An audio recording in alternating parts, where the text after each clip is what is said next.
شايفين جمال الكنافة الحلوة الجميلة ده؟ شايفين مفلفلة خالص جميلة بجد يعني. تعالوا نشوفوا عملناها ازاي. صباح الخير عليكم، ازيكم عاملين ايه؟ اخباركم ايه؟ يا رب تكونوا بخير.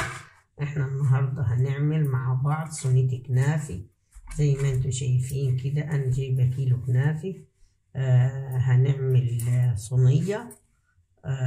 هنقطعه كده، هنجيب المقص ونقطعه. جبنا المقص كده اهو، ونقطع حتت اهو زي ما انت شايفة كده. نقطعوها كلها بهذا الوضع كده اهو، ونفرتبوها من بعض كده اهو يبقى بكل سهولة معاك يتعمل زي ما انت شايفة كده اهو. نخلصهم ترتيب كده ونرجع لكم. شايفين جمال اها، انا عملتهم خالص. شايفين انا حطيت الشربات كوبايتين سكر، كوبايتين ميه، وورقة فانيليا، ونص ليمون. ودلوقتي ليهم يجي 10 دقايق على النار، هنطفي عنهم ونسيبهم يبردوا. خلصناهم كده قطيع، وقصقصناهم بالمقص كده اهو زي ما انت شايفة كده. هنجيب دلوقتي الزيت.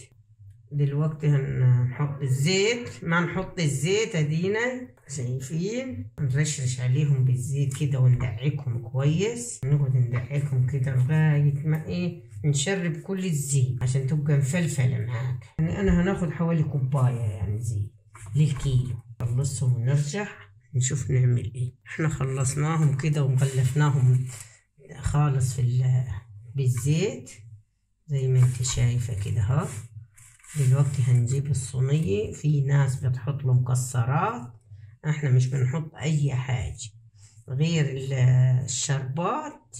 والشربات حاطين فيها ورقة الفانيليا، ومعاكي عسل نحل حطي. انا ما معيش عسل نحل، ما حطيتش عسل. ومكسرات اولادي يعني ما لهمش فيها جو، بيحبوها سادة، بيقولوا السادة لها طعم احلى. جربوها ومش هتندموا، هتعجبكم بجد طريقتنا صينية الكنافة. غلفناها كويس. هنروح نجيب الصينية ونولع الفرن ونشوف مع بعض. احنا جبنا الصينية دي التالتة اللي في النص، يعني 3 ثواني بدي اللي في النص. تشيلهم وعالية وحلوة ونحط فيها جامد كده اهو. كل ما تكبسيه لما تطلعها من الفرن تبقى مفلفلة معاك، تبقى حلوة خالص. لازم تكبسيها كويس. نكبس كل ما نحط شوية نكبسها. هنخلصهم ونرجع لكم. شايفين خلصناها ودوسناها كويس. شايفين جبناهم فين؟ يعني لازم تكبسيها جامد.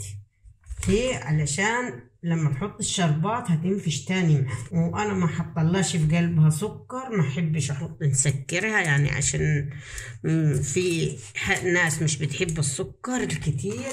انا عامله الشربات حلوه وكويسه، كوبايتين سكر وكوبايتين ميه وعصرة ليمونة وورقة فانيليا، يعني حلوة خالص، هتبقى طعمها جميل.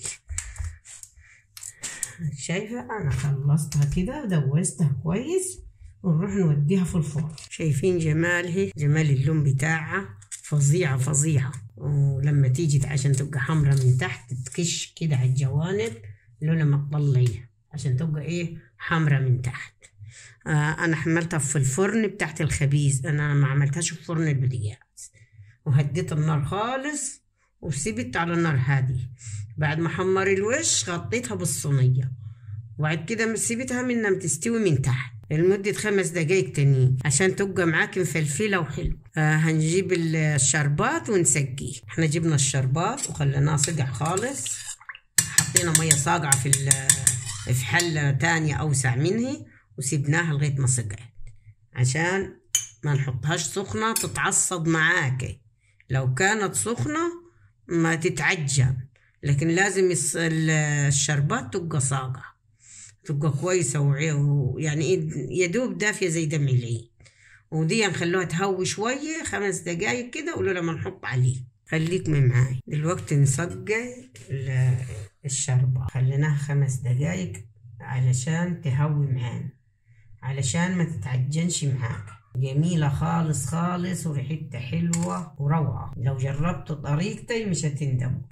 جربيها من غير المكسرات، هتقولي عليها احلى طعمها بكتير من المكسرات، بيغطي عليها المكسرات وبيبقى تاكلي طعم المكسرات. يعني اللي عايز تبع الرغبة. انا بحب اعمل سادة، ولو عاوزين نعملها بالمكسرات بنعملها، انا منزلها على القناة عاملاها بالمكسرات. حبيت نوريكم السادة لان السادة بتبقى ايه حلوة خالص. نحب نميلها كده علشان تاخد في الجوانب، عشان كل اللي في الجوانب يتاخد اهو. شايفين الشربات بينزل كده على الجوانب كده. ايه احنا خلصناها، نغطيها حبة ونرجع لكم. احنا غطيناها، نسيبوها تتشرب من الشربات ونشوف هنقلبها مع بعض. احنا قلبناها علشان برضك الشربات ياخد في الوش شوي.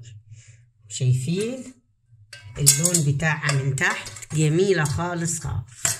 شايفين الجمال، وحلوة وجميلة وطرية ومفلفلة زي ما انت شايفة كده. ها شايفة مفلفلة ازاي، جميلة خالص خالص. يا ريت يا جماعة اللي يعجبوا الفيديو يعمل لنا لايك وشير واشتراك، ونشوفكم على خير بإذن الله.